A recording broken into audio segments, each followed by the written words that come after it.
Thomas worked in a tall, shiny building in the city. Every day, he came in early, wearing the same clean janitor uniform, and started his work quietly. He swept the floors, mopped the hallways, emptied the trash cans, and fixed small things around the office. Most people didn't even notice him. They walked past him without saying hello, too busy with their meetings and coffee breaks. To them, he was just a janitor, someone in the background, someone who didn't matter much. But Thomas didn't seem to mind, kept his head down, did his job carefully. And left in the evening without making a fuss, people in the building thought they knew everything about him. Some of them whispered things like, "He probably never finished school," or "I heard he lives alone." But no one really knew who Thomas was or what kind of life he had lived. They didn't know that years ago he had been a talented pianist. With big dreams, they didn't know that once upon a time, he had performed in small concerts and wanted to become a great musician. But life had taken a different path. Thomas had been married once. His wife Lily had the sweetest smile. They had met at a music class when they were young. He played piano, and she sang. Ow. They dreamed of having a small music studio together one day. But before that dream could come true, Lily got sick. Very sick. The doctor said it was sudden and serious. Within months, she passed away, leaving Thomas alone with their baby daughter Emily. That moment changed everything. Thomas stopped playing music. He sold his piano to pay hospital bills, gave up all his dreams to take care of Emily. He took up whatever jobs he could find, finally settling as a janitor because it was steady work. The pay wasn't much, but it was enough to buy food, pay rent, and send Emily to school. She was his whole world. Every day, he packed her lunch, helped her with homework, and tucked her into bed. She never felt like she was missing anything, because Thomas gave her everything he had. Even though Thomas had stopped playing in public, never completely left music behind. At night, after Emily was asleep, he would quietly pull out an old keyboard from the closet. It was secondhand and had a few broken keys, but it still worked. He would put on his headphones so he wouldn't wake Emily and play softly. Sometimes, he played the songs he used to play with Lily. Other times, he made up new tunes, sad, slow, beautiful melodies that came straight from his heart. The music helped him feel alive. It reminded him of who he used to be. At work, he never talked about his past. When people asked him simple questions like, "How's your day?" he just smiled and said, "Going fine." He was polite, respectful, and hardworking, but he never shared much. The office staff barely noticed the way he moved, the way he cleaned every corner carefully, or the way he sometimes hummed softly to himself when he thought no one was listening. There was grace in his movements, almost like a dancer or a musician who understood rhythm and everything. There was one girl in the office, a young intern named Mia, who sometimes watched Thomas with curiosity. She noticed how he gently polished the piano in the conference room once a week. Even though no one ever used it, it stood in the corner, silent and dusty. She saw how his fingers moved across its keys one time when he thought he was alone. She didn't say anything, but she remembered the tune. It was beautiful. One rainy day, as Thomas walked home after work, soaked from head to toe, he smiled when he reached his small apartment. Inside, Emily was waiting. She ran up to hug him and laughed. "Dad, you look like a wet dog," he laughed. And changed into dry clothes. They ate a simple dinner, noodles and eggs, and then Emily did her homework while Thomas fixed a broken leg on their small kitchen table. Their apartment was small, only 2 rooms, but it was full of warmth. On the wall hung a photo of Lily holding baby Emily, and beside it, a picture of a grand piano cut out from an old magazine. It was their little dream board. Before bed, Emily asked Dad, "Do you still want to play on a big stage one day?" Thomas smiled, kissed her forehead, and said, "Maybe one day. But right now, my stage is right here with you." Emily nodded sleepily, and soon she was dreaming. Later that night, Thomas took out his old keyboard again. He put on his headphones, turned down the lights, and let his fingers move. The room filled with quiet music only he could hear. His eyes closed, and for a moment, he wasn't just a janitor or a tired father. He was a pianist again, feeling every note, every emotion, every memory. The melody was sad, but full of love. He didn't know that Mia, the intern, had once recorded him softly humming in the hallway. He didn't know that soon, the quiet man no one noticed would step into the spotlight. For now, Thomas was just living. Day by day, taking care of his daughter, holding his pain deep inside, and keeping his gift hidden. He never complained, never asked for more. He believed that sometimes life just works this way. Some dreams are too expensive to chase, and some talents are easier to hide. But even so, every night he played his heart out for no one else but himself. And that was how the quiet janitor in the tall glass building lived, ignored by most, respected by few, but carrying inside him a talent so powerful that it would one day shake the very people who looked down on him. Just not yet. That day was still coming. One morning, the company's management sent out a cheerful email to all employees. It said the company was organizing a special event called Talent Night next Friday. The purpose was to bring people together, take a break from stressful work, and celebrate the hidden talents of the staff. There would be music, dancing, comedy, poetry, and even magic tricks. Anyone who wanted to perform could sign up. The company cafeteria would be turned into a mini theater for one evening. Free snacks, soft drinks, and fun were promised. People started talking excitedly about it. Most of the younger staff were especially thrilled. They were already thinking about their performances and planning what to wear. In the break room, small groups of employees started practicing and discussing their acts. A few brought guitars to the office. Some were rehearsing songs and dance routines during lunch breaks. The air felt lighter, more joyful. It was the first time in months that people were smiling more and talking to colleagues from other departments. Posters for the event were put up on every floor, decorated with stars and music notes. The CEO himself sent a message saying he'd attend and was looking forward to being surprised. Thomas, the janitor, noticed all this from the background. He wiped whiteboards, cleaned meeting rooms, and took out the trash as usual. No one invited him to participate or asked what his talent might be. Not because they were being mean. Most people simply didn't think about the janitor as someone who might have something special to show. In their minds, talent belonged to managers, designers, analysts, or team leaders, not someone who mopped the floors. Thomas never looked offended, just smiled politely when someone joked about the event, nodded when others talked about it, and quietly continued working in the HR office on the 6th floor. A group of young executives were discussing their group dance performance. One of them, a guy named Brent, was always trying to be funny and liked making jokes, sometimes at others' expense. While sipping his coffee and scrolling through the performance list, he suddenly smirked and said, "Hey, we should ask the janitor to perform something, like maybe clean the stage with a fancy mop dance or something." Everyone laughed loudly, though some knew it was a bit rude. Another girl, Vanessa, added with a giggle, "Wait, doesn't that guy hum songs while cleaning sometimes? I think I heard him humming in the lobby once." Brent's eyes lit up. What if we asked him to play something on the piano? I mean, it would be hilarious, right? The others laughed again. It was meant to be a joke. The piano in the large conference room had been there for years. It was mostly for decoration, and no one really used it. Some didn't even know if it worked.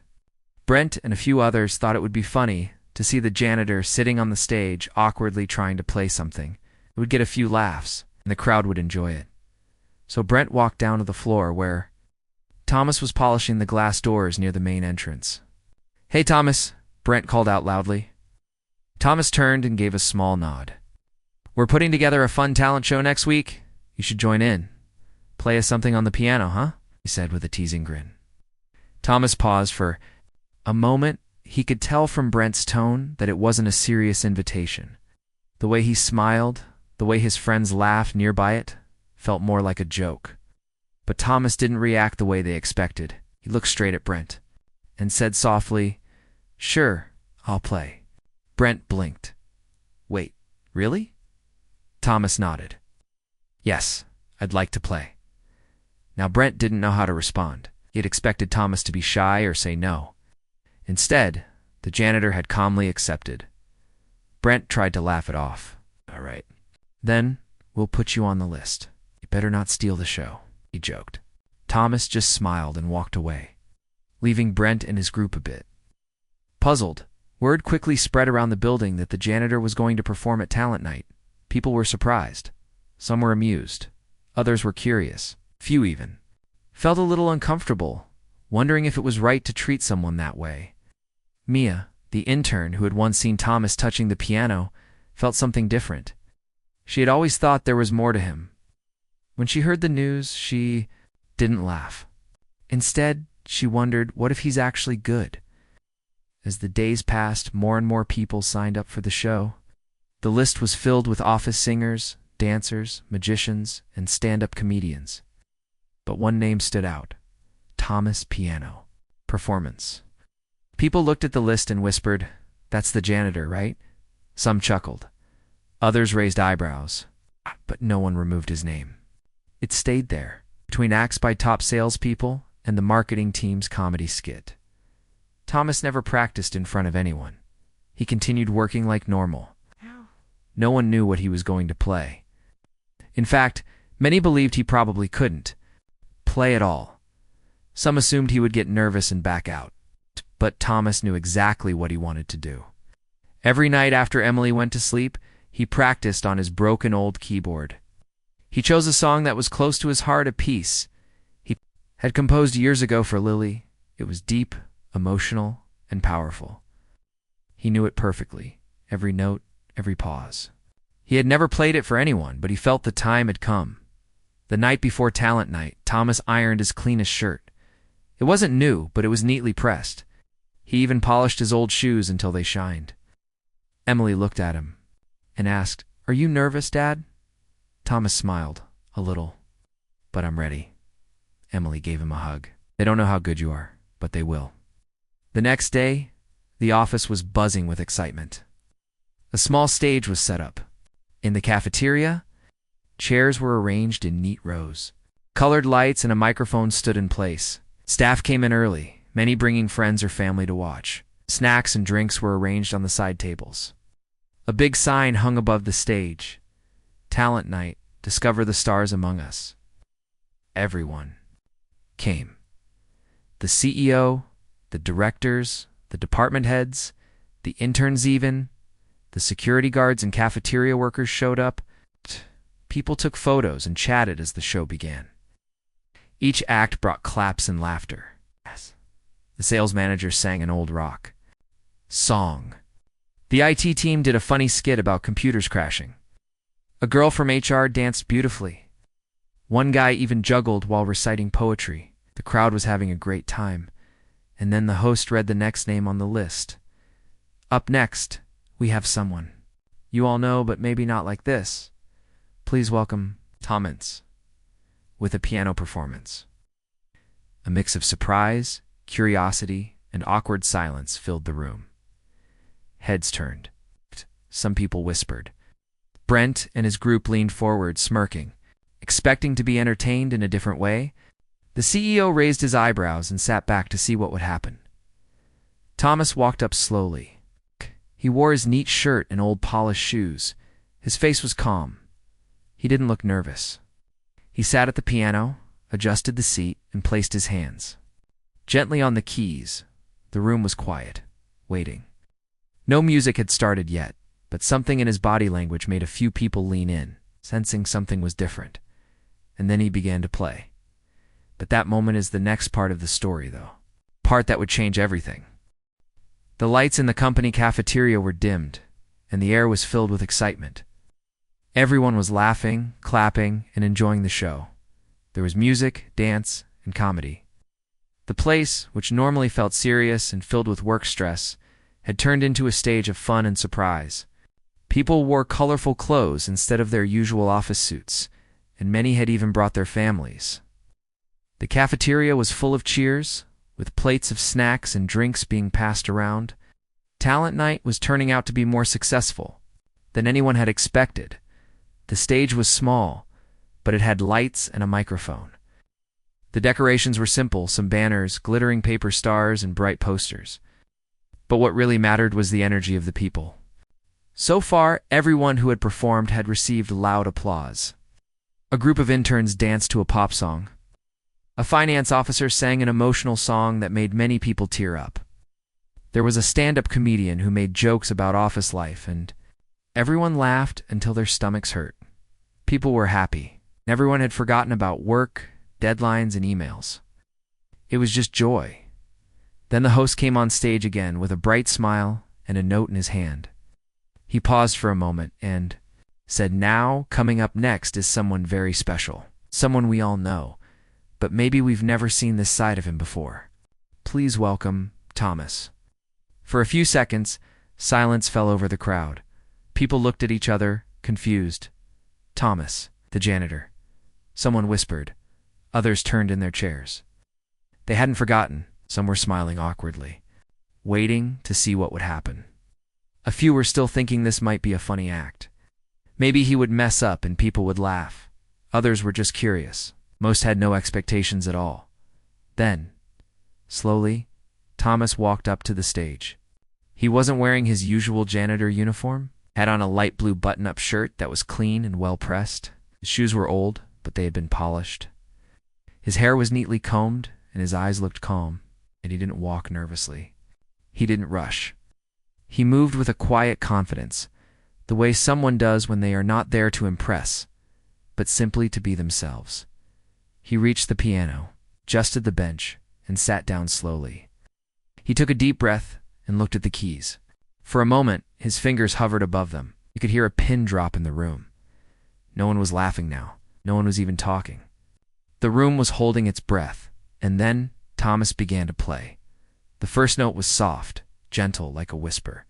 The next note followed, and the next. Slowly, the melody built up like a wave rising in the ocean. His fingers moved gracefully across the keys, each touch releasing sound that felt like it came from deep within his soul. The music filled the room, wrapping around everyone like a warm blanket. People forgot they were sitting in a cafeteria. It didn't feel like a workplace. Anymore, it felt like a concert hall. It felt like something sacred was happening. The piece Thomas chose wasn't from any famous composer. It wasn't a popular song or something people could sing along to. It was something he had written himself, a soft, beautiful melody full of emotion. It sounded like love. It sounded like pain. It sounded like a man who had lost something but found peace in music. His notes were heavy with feeling, and every person in the room could feel it. Some closed their eyes. Some leaned forward without realizing it. A few people, especially those who had lost loved ones or faced deep struggles in life, had tears in their eyes. Thomas didn't look at the crowd. He didn't need to. He wasn't playing for them. He was playing for himself, for Lily, for Emily, for all the moments he had stayed silent, all the nights he had played alone while the world ignored him. And now, here he was, not asking for attention, but commanding it without a word. The CEO, sitting in the front row, looked shocked. He had expected something simple or silly, but now his eyes were locked on Thomas's hands. He wasn't a music expert, but he could tell this was real talent. No one had ever told him the janitor could do this. No one had even cared to ask. He shifted uncomfortably in his seat, remembering all the times he had walked past Thomas. Without even saying hello, Mia the intern sat in the corner with wide eyes. She had always suspected Thomas had something special. Now she was sure. Her heart was pounding. She felt proud, though she didn't know why. Maybe because Thomas had finally been seen. Maybe because someone who had been invisible for so long was now shining brighter than anyone else. Brent, the one who had joked about putting Thomas on the list, sat frozen in his chair. His usual grin had vanished. His friends looked at him, some with guilt in their eyes. None of them were laughing now. The music was too beautiful, too powerful to make fun of.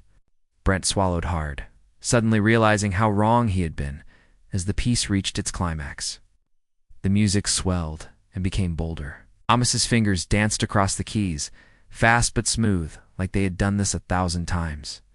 The room was filled with raw emotion. People felt goosebumps. Some wiped tears from their eyes. Even the staff from the kitchen had come out to watch. Everyone was silent, holding on to every note. And then, just as gently as it had begun, the music slowed down, like a bird coming to rest. The final notes rang out softly, echoing through the room. Thomas lifted his hands slowly and let them fall into his lap. He didn't bow. He didn't smile. He just looked down at the keys, breathing slowly like someone who had just told their deepest secret without saying a word. For a few seconds, the room was completely silent. No one moved. And then, one person stood up and clapped. Then another and another. In seconds, the entire room was on their feet, clapping, cheering, shouting. The applause thundered through the cafeteria. People were yelling, "Bravo!" And that was incredible. Phones were out, recording. Others were just clapping with tears in their eyes. Some were even shouting his name. Thomas stood slowly. He looked surprised, like he wasn't expecting that kind of reaction. He gave a small nod to the crowd, still humble, still quiet. But in his eyes there was a flicker of something, a quiet joy, maybe even pride. He stepped down from the stage, and people reached out to shake his hand, pat his back, thank him. The host came back to the stage, almost speechless. That was something truly special, he said into the microphone, his voice shaking a little. Thank you, Thomas. That was the kind of performance you never forget. The CEO stood up, adjusted his coat, and walked toward Thomas. People stepped aside to let him pass. He reached out his hand and said, "Thomas, I had no idea. That was one of the most moving performances I've ever witnessed. Thank you." Thomas shook his hand and replied simply, "Thank you, sir." As people returned to their seats, the energy in the room had changed. Everyone was still talking, but this time, it wasn't just excitement, it was awe. They had come expecting to be entertained. But what they got was something deeper, something real. That night, the company talent show became more than just fun. It became a moment that people would talk about for years, not because of the singing or the dancing, but because a quiet janitor showed them what it meant to be truly human, to carry pain with grace, to turn sorrow into art, to shine, even when no one is looking. And though Thomas returned to work the next morning, as usual, mopping floors and cleaning desks, something had changed. People looked at him differently, with respect, with kindness, with curiosity. And slowly, the walls that had kept him invisible began to break. But the biggest change was yet to come. Because what happened next would not just change how people saw Thomas, it would change his life completely. The room was still full of applause when Thomas walked off the stage. People clapped for so long that their hands hurt, but no one wanted to stop. Many were still in shock, not because they didn't believe what they had seen, but because they had never expected it. For years, Thomas had walked the halls as a janitor, quiet, unnoticed, unseen. But now, in just a few minutes, he had opened a door into his soul and showed everyone something beautiful, something honest, something unforgettable. After the performance, the host tried to carry on with the show. A few more acts followed, but the energy was different now. No matter how fun or skilled the next performers were, no one could match what Thomas had done. People kept talking about it in whispers during breaks. Did you know he could play? Like that? Why didn't anyone notice before? He should be on a real stage, not cleaning floors. These whispers floated all around the room like music notes still hanging in the air. When the show ended, employees gathered in small groups, chatting about the night. Thomas was standing near the corner, holding a glass of water. He looked calm, just like always, but his eyes were glowing. Several people came to him. Some shook his hand. Some said thank you. Some even hugged him, not as a janitor, but as a musician, a storyteller. A few who had once ignored him now looked ashamed, too embarrassed to meet his eyes. Then something unexpected happened. The CEO, Mr. Graham, stepped onto the stage and asked for everyone's attention. The room quieted down quickly. Mr. Graham, who had rarely spoken in front of the entire staff unless it was something serious, cleared his throat. "I want to say something," he began. "Tonight was special. We saw so much talent, so much creativity. But there was one performance that touched me deeply, Thomas's piano piece." The crowd clapped again, turning to look at Thomas, who stood quietly near the wall. Mr. Graham continued, "I'll be honest. I've passed Thomas in the hallways 100 times. I never really noticed him. I never asked him who he was or what he could do. That was my mistake." His voice grew softer. "I judged him by his job title. I never thought that someone who mops our floors could have a heart so full of music, so full of beauty. And that makes me ashamed." The room was completely silent. Not a single sound, not a single cough. "I want to say sorry, Mr. Graham," said, turning to Thomas. "Not just as your employer, but as a fellow human being who failed to see your worth. You reminded all of us tonight that talent, pain, beauty, they're not limited to one type of person. They're hidden in people. All around us, people we ignore." Thomas gave a small nod, but his expression stayed calm. He wasn't angry, wasn't proud. He just stood there, receiving the words with grace. After the CEO stepped down, something amazing began to happen. Employees who had once looked past Thomas began opening up. Mia came over first, smiling warmly. "That song, I've never heard anything like it." I could feel the story in every note. Thomas smiled and replied softly, "It was for someone I loved." Then came Vanessa, one of the people who had laughed when Brent first suggested Thomas's perform. Her eyes were red, as if she had been crying. "Sorry," she said, looking down. "I didn't take you seriously. I thought it was a joke, but you changed everything tonight." Thomas didn't scold her. He just said, "Sometimes people only see what they expect to see." That night, Thomas walked home feeling something he hadn't felt in a long time. Emily was waiting for him with her small backpack near the door. She had stayed up, even though it was late. As soon as he entered, she ran to him and hugged him tight. "How did it go?" she asked, looking up at him. Thomas knelt down and said, "It went better than I could have imagined." The next morning at work, something felt different. As he walked through the hallways, people greeted him. Some smiled. Others nodded with respect. Few even called him Mr. Thomas instead of just the janitor. For the first time in years, he felt like more than just part of the background. Later that afternoon, Thomas received a message asking him to meet the CEO in his office. He had never been invited there before. Nervous but calm, he made his way up. The secretary smiled at him and opened the door. Mr. Graham stood up as Thomas entered. "Please sit down," he said, pointing to a chair. Thomas sat. "I meant everything I said last night," the CEO began. "You taught me something important, and I don't want it to stop there. I want to make things right." Thomas listened. Quietly. "We have a new community outreach program," Mr. Graham explained. "One part of it involves offering music classes to kids who can't afford them. We were planning to hire someone to lead it. After hearing you play, I think you're the right person. You could teach, mentor, and inspire them." Thomas blinked in surprise. Mr. Graham continued, "You can still work part-time here if you want, but I'll pay you double for the music sessions. You'll have weekends free, and if your daughter's interested, we'll enroll her in free music lessons too." Thomas was silent for a moment. Then he asked, "Why me?" The CEO smiled. "Because you didn't just play music. You told a story, and I believe there are kids out there who need someone like you. Someone who knows pain. Someone who knows how to rise from it." Tears welled up in Thomas's eyes, but he wiped them quickly and nodded. "I'd be honored." News spread around the office quickly. People were happy for Thomas, genuinely happy. Some even offered to donate instruments. A few suggested creating a small music room at the company where Thomas could teach during lunch breaks or after work. A week later, Thomas held his first music class in the company basement, which had been cleaned and decorated just for this purpose. 5 children showed up, kids of employees who had never touched a piano before.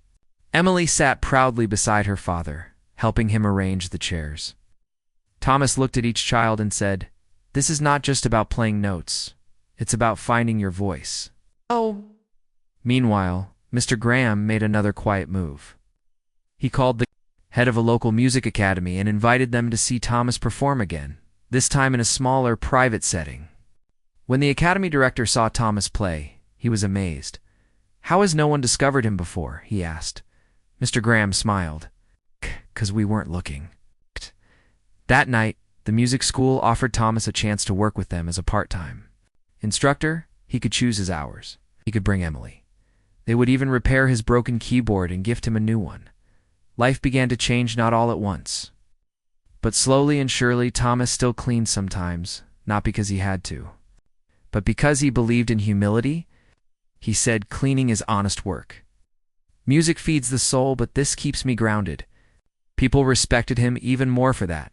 Every Friday, the company held a short music break in the cafeteria, where Thomas would play something small, sometimes alone, sometimes with his students. The once forgotten piano was now used regularly. It had become a symbol, reminder, and people no longer saw Thomas as just a janitor. They saw him as a teacher, a musician, a father, a man of quiet strength. But most importantly, they saw him as someone who had waited patiently for the world to hear his voice, and when they finally did, it made them listen, feel, and change. The story of Thomas spread beyond the company. One day, a journalist came to write about him. The headline read, "The Janitor Who Played the Truth." Is beneath it his story of grief, love, sacrifice. And music touched the hearts of thousands. But for Thomas, the most special part wasn't the fame or the praise. It was the look in Emily's eyes every time she saw her father sit at a piano. In those moments, she saw not just her dad, but her hero, and Thomas. He knew that his real performance had just begun. Every day after that unforgettable night, Thomas's life quietly began to change in ways he never expected. He didn't chase fame, didn't demand attention, and didn't ask for any rewards. He still woke up early, helped Emily with breakfast, and walked to work in the same neighborhood. But now, the world around him looked at him differently. He had not changed much on the outside, but people had started to truly see him for the first time, not as a janitor, but as a man with a story, a gift, and a heart full of music.